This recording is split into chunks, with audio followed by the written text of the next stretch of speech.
Welcome to Golf Smarter Mulligans, your second chance to gain insight and advice from the best instructors featured on the Golf Smarter podcast. Great golf instruction never gets old. Our interview library features hundreds of hours of game improvement conversations like this that are no longer available in any podcast app. I worked with Hank Haney for 3 years, and that's who I was working with on my game. Number one is that all the stuff Hank was trying to teach me, he taught me a lot about the golf swing. I just couldn't do it. And really? It was just too hard. I think Hank gave me a really good understanding, and I give him a lot of credit for giving me this great understanding of swing playing. I just couldn't do it.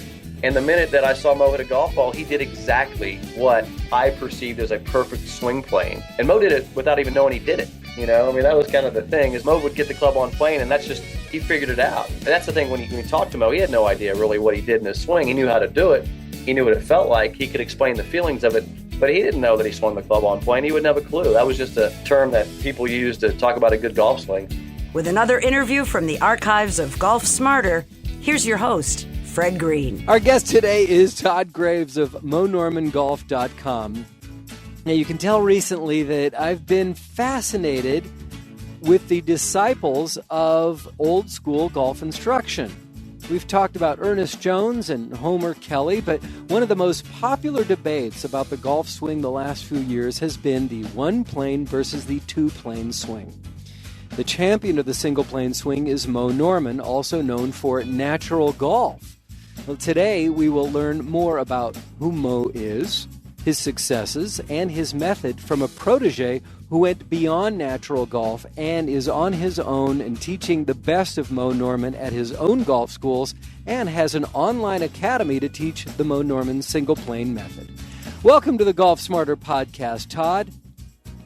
Thank you, Fred. Good to be here. I'm glad that you are here because I need to learn more about Moe. I've heard a lot about a lot of different instructors from different periods of golf history. We recently did some stuff on Ernest Jones from the 20s and 30s. Fascinating information. I've heard a lot about Moe Norman, but I really don't know anything about him other than single plane. And that's something that baffles me too. So let's start with Moe Norman. Well, that was me too back in the early 90s. And the thing about it was with Moe, there's a lot of people that don't know about Moe Norman, but when you look at all the good, what I found back in the early 90s is that all the great players knew about Moe Norman. And that kind of intrigued me because if, the best players in the world talked about this guy, but he wasn't well known, there had to be something special there about him. So if you back up a step, I was working on my golf game with some of the best instructors in the world, and I was trying to improve my game so I could travel around the world and play at a highly competitive level. And the more I worked with these instructors around the world, the worse I got. Oof. And so to the point where I really looked at my game as a professional. I was probably a better high school golfer than I was a professional golfer at that time because golf instruction had kind of led me down this weird path of I'd be good one day and terrible the next. So I figured there had to be some kind of problem either with me. I either wasn't working hard enough, the methods I was learning, or it was just flat out confusing. The magazines and the instructors and all the books out there just weren't doing it for me. So anyway. It kind of sounds like you were ruining your mental game by putting too much pressure on yourself. Was it going in that direction too? Yeah, it was mechanical too, though. I mean, it was like I'd step up over a golf ball and I wasn't any good, and so instructors wouldn't help. I mean, it just didn't seem there was something flawed. And trust me, I was hitting 1,000 golf balls a day at the time, man. And working with what were considered the best golf instructors. I mean, I had access to the best instructors in the world. So, there's always this guy named Moe Norman. So I'm sitting there one day. And I'm working on my game, and I'm frustrated. And I had a friend of mine, he went and played the Canadian Tour right out of college. And he comes back with a videotape, and he throws it on my desk. And he goes, "You got to see this." And so I said, "All right, what is it?" And I put it in my VCR. And it was You're dating yourself already. I know, aren't I? Yeah. A videotape and a VCR. Yeah, put it on my iPod. No, but I put it in my VCR, and I look at it, and it's Moe Norman. And the thing about it was the instructors, everybody's throwing around this thing called swing plane, get it on plane, Ben Hogan on plane, all this stuff. And I see Moe on this video, and he looks different. He has this he's kind of reaching out for the golf ball. He's not doing what conventionally was taught to anybody. And my friend turns to me and he goes, "There's the best ball striker I've ever seen in the world." And I said, "There's something to this guy." And so I started really investigating Moe. And the first thing I did was I went right to the range and stood like he stood and put my arms like he put them and gripped it like he gripped it. Started hitting golf balls and immediately started seeing results. I finally, understood that, there might be an easier way, less complicated way to hit a golf ball. And Moe had been proving this, but what was so interesting about this video that I was looking at was that the guys watching Moe in the video were all the tour player guys that I had been trying to beat. So, and I'm like, these guys wouldn't be watching Moe if he wasn't any good. And I go, matter of fact, they wouldn't watch him at all if he wasn't any good. These guys, and all the guys I talked to after this clinic, they said, this guy hits it better than any human being alive. I'm like, why don't more people know about him? So I figured I got to go meet this guy. And so I kind of made it my mission to get to know Moe Norman. And I did. I went and I found him doing a clinic. But, I'd been practicing his swing, just copying him from the video for like a year before I had a chance to go up there and meet him. And when I started hitting balls, he looked at me and he goes, it's me without a belly. And so when specifically was this? This was in 1994. Okay. And so I became friends with him. And when I saw him hit a ball in person, it was magical. I mean, it was unbelievable. To the point where, and I'll tell you, the first three shots he hit, they were 50-yard shots, hit the target, first three shots, and then he starts banging balls out there, and then he hits this driver. And I remember there was a 250-yard pole, and the pole was about maybe 2 inches around, and had a big 250 on the top. And about every third ball, you'd hear a ding, it hit the pole. Come on. No, I swear. I mean, no. He just ding, ding, and I've never seen He had a lawn gnome out there with a hammer. Yeah, exactly. Exactly. Well, you think there was, and then the thing about the ball flight though, and when you watch his ball flight, he just he hit a perfectly straight, zero side spin golf shot. And to me, when you watch that enough, you're like, there's something to this. So it became kind of my mission to figure it out. It was not rocket science, after I got into it and rented a few VCRs where I could compare myself to Moe and start really studying it. And then it became kind of my mission to go teach people this single plane, which, that's what we do now. We teach people this single plane about Moe. But it's still a mystery that more people didn't look at Moe and say, instead of looking at Moe as saying, boy, this guy sure is different, look at him and say, this guy's an absolute genius with a golf club. Because Moe was they called him autistic, and I probably would say that he had some autistic qualities about him. I mean, he wasn't a real easy guy to get to know, and his personality oftentimes would turn people off if he didn't know you and you weren't a golfer. And I mean, I fit into his group pretty easy, but if you weren't in that group, he would keep you outside his circle. So it was just really his personality that kept people from getting to know him. But anybody in Canada that knew Moe knew how great a golfer he was. You go to Canada now and you talk about Moe Norman, and he's the greatest player they've ever played golf up there. So I'm curious. Are you from Canada originally? No. Okay. No. Mm-mm. Wow. So I'm curious, when you talked about how you saw the videotape, you definitely noticed that there was a difference there. So you started copying and working off of it. And before you had the chance to go ahead and meet Moe, what was the impact on your game? How had your game changed? I think everything changed.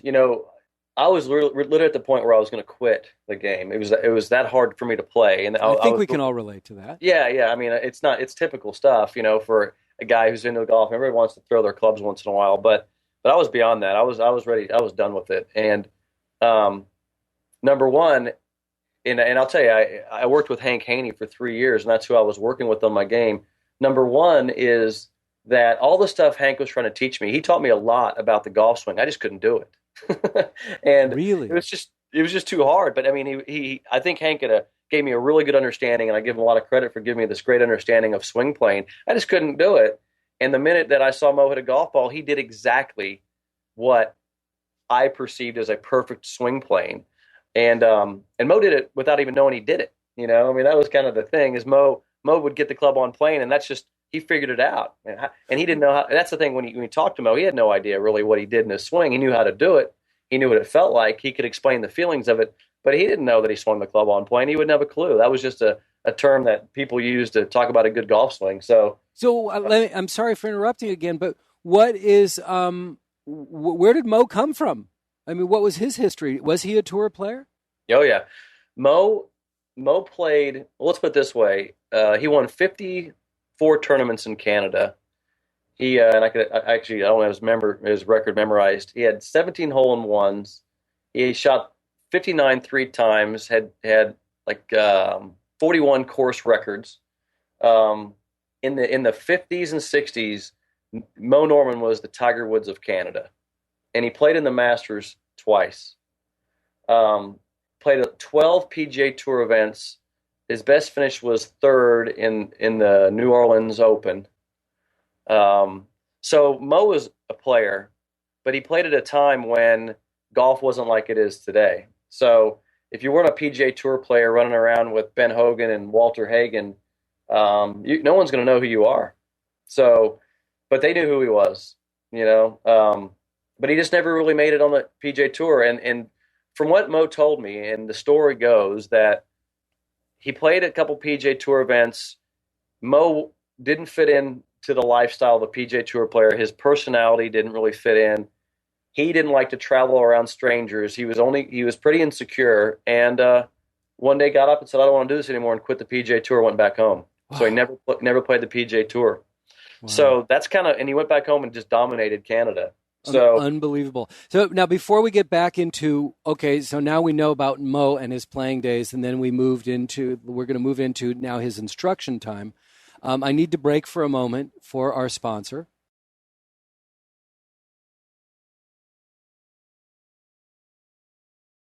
Mo has got this natural ability. He's got this swing that he doesn't know where it came from, but there it is, and it works. I'll tell you a quick story about Mo. This was, fast forward to 2004. Mo died in September of 2004, and I went to his funeral, and one of the pallbearers was the CEO of Titleist, Wally Uline, and I was having breakfast with Wally, and he said to me, he goes, "Did I ever tell you the story about when Mo came into Titleist for us to look at his swing and have him hit some balls and do the little tests we do on the spin rate of the golf ball?" And I said, "No." I go, "Tell me the story." And he said, Mo comes in there, and they took him into the room, and now this room is where they test the spin rate of a golf ball with a driver. You hit a driver, and they check how much side spin the ball has. The whole goal is to optimize how far you hit a golf ball and how straight you hit it. And Mo hit a ball with the driver, and the lady who was running the equipment, I don't know if it was a guy or a lady, but whoever it is, she ran out of the room to grab Wally and the folks at Titleist and she comes back in and she said, "Mo, did you know that you're the only person who's ever hit zero side spin on a golf ball that's ever been through here?" And wow. Mo says, "You want to see me do it again?" Okay. I thought magicians never show their trick twice. You're right. And that's the thing about Mo hitting a golf ball. And if you've ever seen, and the sound of the golf ball Mo hit, the flight of the golf ball that he hit, it was special because it was just purity. And Mo called it, purity of technique. He just had a perfect way of hitting a golf ball, which I found to be learnable and teachable. And that's the amazing thing to me. I mean, for one person to be able to do it and repeat it is one thing, but to be able to teach it and get other people to do it, that to me is where it crosses the boundary here. The beauty of Moe Norman is that and this is where, and I can get into more instruction here, but the beauty of Moe Norman is that his personality was so much that he was very feeling oriented. He was an emotional guy. So a lot of the stuff he did when he learned was based on feeling. And so he could tell you the feelings of his golf swing, which meant that he couldn't really tell you the technical side of his golf swing, which was probably a really good thing, because the way Mo learned his golf swing is he went out into a field, he grabbed a golf club, aimed at a target, and hit a ball. And then he hit thousands of balls. Matter of fact, I calculated, he told me he hit over 5 million golf balls by the time he died. And between the ages of 14 and 19, Mo told me he hit over 1 million golf balls. I'm not impressed. Huh? I'm not impressed. That's usually a month for me. Yeah, a month. Yeah. A month of golf, not even practice. And so, but if you look at that, if you look at hitting a million golf balls at a target, you're going to come up with something, right? I mean, you're going to come up with something. Right. And so that's what happened. Is you came up with this technique. Now, looking back at that as an instructor and as a guy who's gone through that, what Moe really figured out was the best way to take the human body and take a golf club and hit a ball at a target. And he figured it out.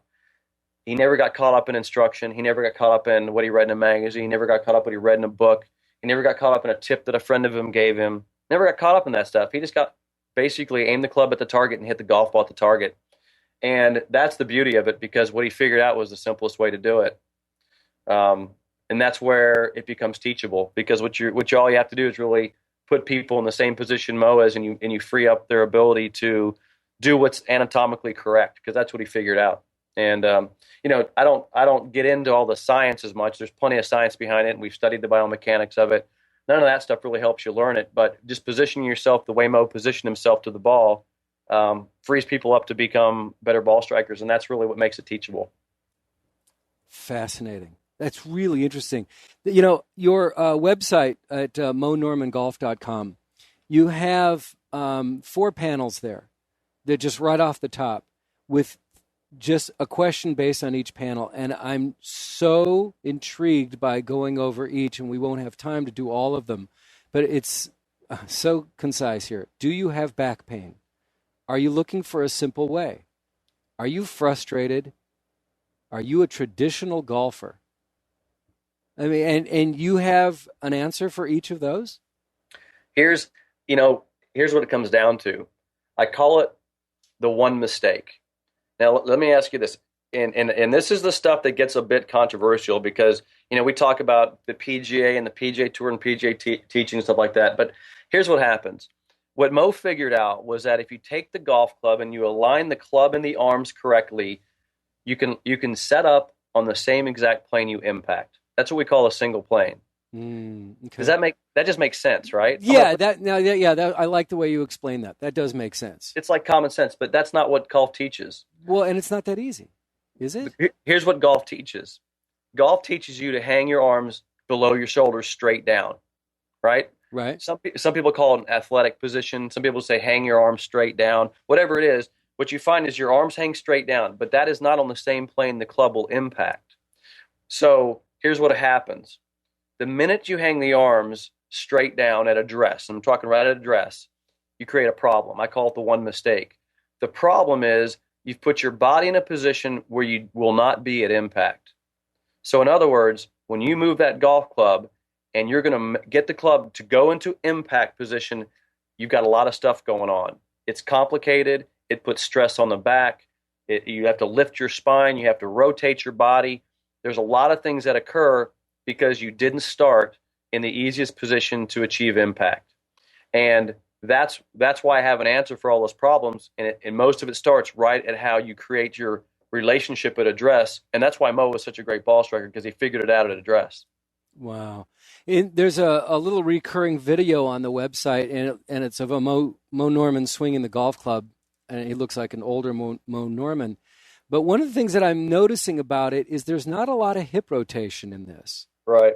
Is that because of his girth at the time, or he just didn't need it? Well, here's what happens.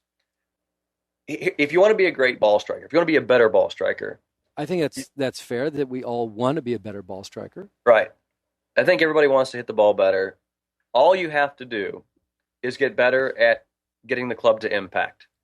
Mm-hmm. It's really all you got to do. Mm-hmm. So that's therein lies the problem. How do you get the club to go into impact in a way that's less stressful on your body? The club moves, which we call on plane. Move the club on plane, so that when you strike that golf ball, you're perfectly square and the ball flies straight and long. When you grip the club, and I'm gonna call this traditional golf versus Moe Norman. It's really two. We call traditional golf two planes. We call Moe Norman's the single plane. When you grip the club in a two-plane situation, you already create a problem, because that's not where you're going to impact. So when you do that, it complicates your task. The reason it complicates the task is because I've got to now move my body in a way that compensates for the problem that's occurred at address. And you do that through lots of rotation. You do it through shoulder positioning, arm positioning. There's a number of ways people try to achieve this impact from that position. When you look at Moe's swing, what he figured out intuitively was that if I put the club where I'm going to impact, I can have less rotation of the body, less moving parts, less stress on my back. The gamut, it's just easier. It's easier as far as things don't move as much. I don't put compression on my spine, and I'm able to get the impact in a lot easier way. So yes, you see less rotation in the body. You see less rotation in the arms. You see less stress on the body. And it looks different because it is different. It's an easier way to hit a golf ball.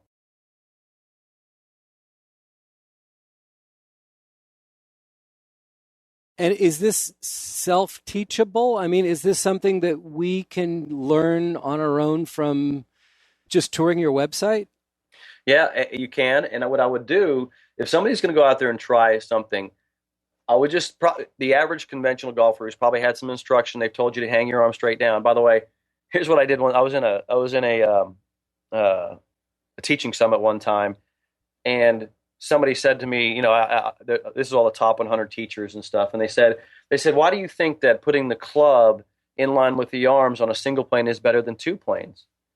And I said, who set the rule that the arms hang below the shoulders? Who set that rule? Mm-hmm. Where is that? Where is some biomechanical evidence that that's the best way to hang your arms when you address the golf ball? And one of the instructors says, he goes, that's just where the arms hang. And I said, but that's not where you impact. I said, so what you see is you've created this problem because you've just assumed that the arms should hang straight down, which is not where they're going to be when you strike the ball. So it really comes down, and I always tell everybody this, simplifying it makes sense. So if somebody's going to try something out there, the key to trying this is to find out where you're going to impact. So simulate impact. Go out to the range and say, okay, here's where impact is. And then, let me define that. I'm still unclear. When you say at impact, you're talking about where your arms are, where the club head is. Right. What? Where are your hands supposed to be out in front of the club head at that point? Are they perpendicular? Where are your hands in relation to the club in relation to the club head? Okay, so your shoulders, I guess. So take your club and then really lift the club so that it points right through. Let's say a point right above your lead hip.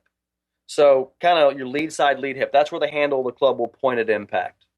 Okay, so point the handle there and make your lead arm straight, because that's your lead arm will be straight at impact, and simulate that position of where your lead arm and the club shaft are going to be.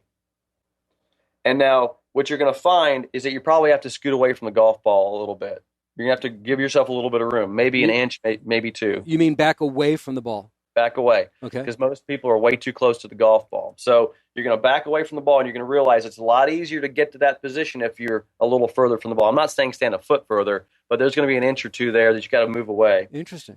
And then what you've really done is you put the club on its impact plane by doing that. And now it's going to free up the ability to get your arms to impact. That's just, it's a little hard to explain, but that's really, you're trying to recreate where you start and where you impact with that club. Huh. Okay. Interesting. And is it the type of thing? I know that when someone goes through a swing change, even like Tiger, when you go through a swing change, it could take months for it to work. Is this something that just once you get it, you get it? Yes, because here's wow. This is kind of a different story, and by the way, it's radically different from so many instructors that we speak to on this show. It's radically different. Well, here's kind of the story.